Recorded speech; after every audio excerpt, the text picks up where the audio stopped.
The most confusing kind of unhappiness is the kind that looks completely normal.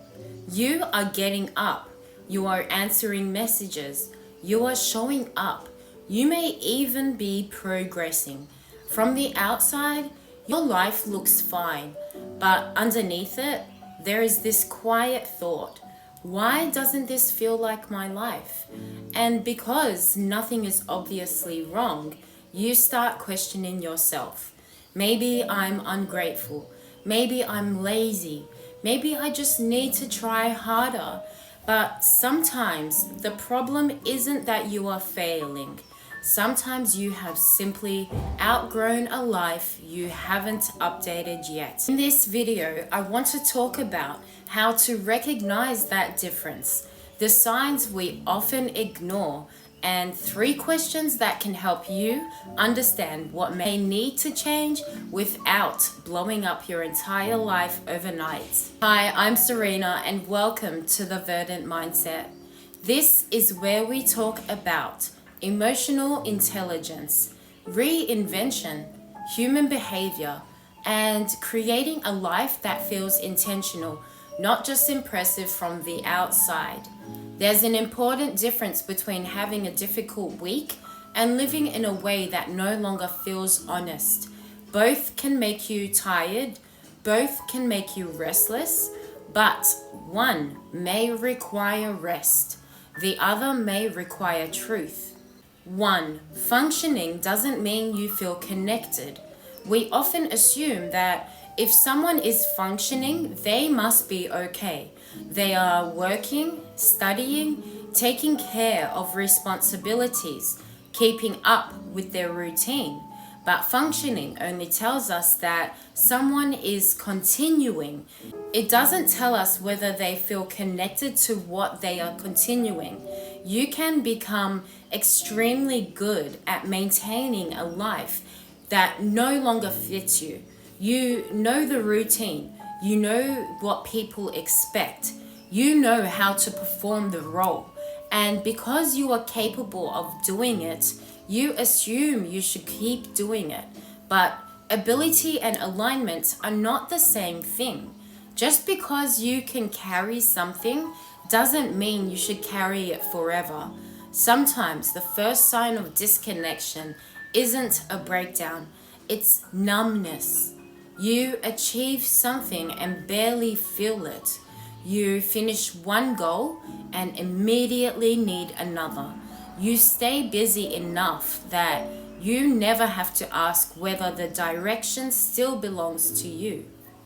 2. Sometimes we build lives from other people's expectations. A lot of us build lives around standards we never consciously chose. What success should look like, what age we should achieve something, what kind of work is respectable, how productive we should be. At first, those expectations give us a map, but a borrowed map can take you somewhere you never actually wanted to live. And sometimes you finally reach the goal and realize, I wanted the approval attached to this more than I wanted the reality of it. That's confronting, because changing direction may mean acknowledging all the time and identity you invested it into getting there. So we stay, not because we were fulfilled, because leaving would require explanation. But changing your mind after learning more about yourself isn't failure. It's evidence that you are paying attention. 3. Your identity may have changed before your life did. Sometimes your inner life changes before your outer life catches up. Your values shift. Your priorities change. You stop wanting things that used to motivate you, but your routine, your relationships and commitments may still belong to an older version of you. That's where a lot of confusion begins. Your life keeps asking you to behave like the person you used to be, And because the change was gradual, there was no dramatic moment where you suddenly became someone else. You just begin feeling uncomfortable inside choices that once felt normal. That discomfort doesn't automatically mean you need to leave everything behind, but it is information. 4. Signs you may be outgrowing something. Misalignment can look surprisingly ordinary. You become irritated by parts of your routine. You procrastinate on goals you say you want. You feel relief when certain obligations are cancelled. You fantasize about a completely different life. You feel jealous when you see someone living more freely. And jealous is interesting because sometimes it isn't really about wanting someone else's life. It's about what their life represents: freedom, creativity, courage, ownership. Instead of judging the jealousy, ask, what does this person seem to have that I haven't given myself permission to do? That question can tell you a lot. I've had periods where I was doing a lot. I was creating content, studying, building the Verdant mindset, learning new systems, finishing projects. From the outside, being busy could easily look like being certain. But there have still been moments where I had to ask, am I moving with intention or am I simply staying occupied? Because activity can be comforting. If you are always doing something, you don't have to sit with the uncertainty. Building the Verdant mindset has forced me to look more honestly at the difference between what genuinely matters to me and what simply makes me feel productive. I don't always have the answer, but I have learned that clarity usually doesn't arrive while you are avoiding the question. 3 questions to ask yourself. Question 1. Where am I performing a version of myself? Where are you constantly editing yourself? Where are you saying what's expected instead of what's true? Where are you maintaining an identity simply because other people are comfortable with it? Privacy is healthy, but there is a difference between privacy and constantly disappearing. Question 2. What gives me energy before I receive a result?